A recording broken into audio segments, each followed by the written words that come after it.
సింగరేణి సమస్యల కొరకు టీబీజీకేఎస్ ఆధ్వర్యంలో బీఆర్ఎస్ నాయకుడు హరీష్ రావుతో సింగరేణి పరిరక్షణ పేరుతో ఒక సదస్సు నిర్వహించడం జరిగిందని టీబీజీకేఎస్ అధ్యక్షుడు మిర్యాల రాజరెడ్డి అన్నారు. ఈ మేరకు పెద్దపల్లి జిల్లా జైటింగ్లేన్ కాలనీలోని ప్రెస్ భవన్ లో ఏర్పాటు చేసిన మీడియా సమావేశంలో మాట్లాడుతూ కార్మికుల సంక్షేమం, విద్య, వైద్యం పట్ల నిర్లక్ష్య వైఖరిని ప్రత్యక్షంగా చూస్తున్నామని అన్నారు.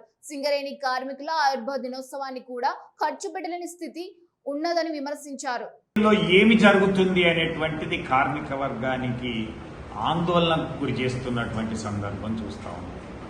అందుకే ఈ మధ్య కాలంలో తెలంగాణ బొగ్గని కార్మిక సంఘం మా నాయకుడు హరీష్ రావు గారితో సింగరేణి పరిరక్షణ పేరుతో ఒక సదస్సును నిర్వహించడం జరిగింది.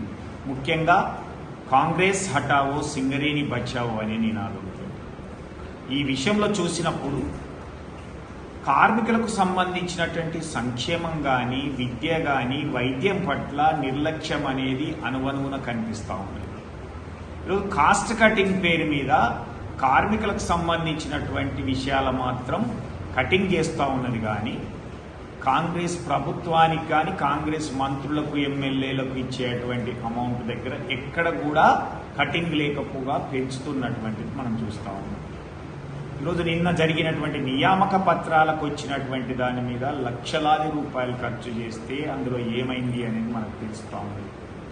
అట్లనే కాకుండా లైటింగ్ కోసం కానీ, చెట్ల కోసం కానీ, ఓపెనింగ్ల కోసం కానీ, గతంలో 2 సార్లు ఇచ్చిన నియామకాలకైతే మెస్సీ కోసం అయితే ఇవన్నీ కోట్ల రూపాయలు వెచ్చిస్తుంది. కానీ కార్మికునికి యొక్క సింగరేణి డే సెలబ్రేషన్స్ కానీ, ఆవిర్భావ దినోత్సవాలకు కానీ, ఉత్సాహం ప్రోత్సహించి ప్రేరణ కల్పించేటువంటి అటెండెన్స్ బేస్డ్ ఇన్సెంటివ్లకు కానీ, విద్యకు కానీ, వైద్యానికి కానీ, చివరికి స్కూల్ బస్సులు నడపడానికి కూడా పైసలు లేవని బంద్ చేస్తామనేటువంటి చెప్పేటువంటి దుస్థితికి ఈరోజు సింగరేణి దిగజారిపోయిందా అని కార్మికులు బాధపడతా ఉన్నటువంటి గుర్తింపు ప్రాతినిధ్య సంఘం ఎన్నికల సందర్భంగా మరి గుర్తింపు ప్రాతినిధ్య సంఘాలుగా గెలిచిన ఐఐటీసీ, ఏఐటీసీ మరి అలవికాని హామీలు ఎన్నో ఇచ్చి ఇలా వాళ్ళ హామీలు అమలుపరచకపోగా మరి కార్మిక వర్గానికి సంబంధించిన గతంలో తెలంగాణ బొగ్గని కార్మిక సంఘం తీసుకొచ్చిన హామీలు పోగొట్టడమే కాకుండా ఇలా దాదాపు 10కి పైగా హక్కులు పోగొట్టడమే కాకుండా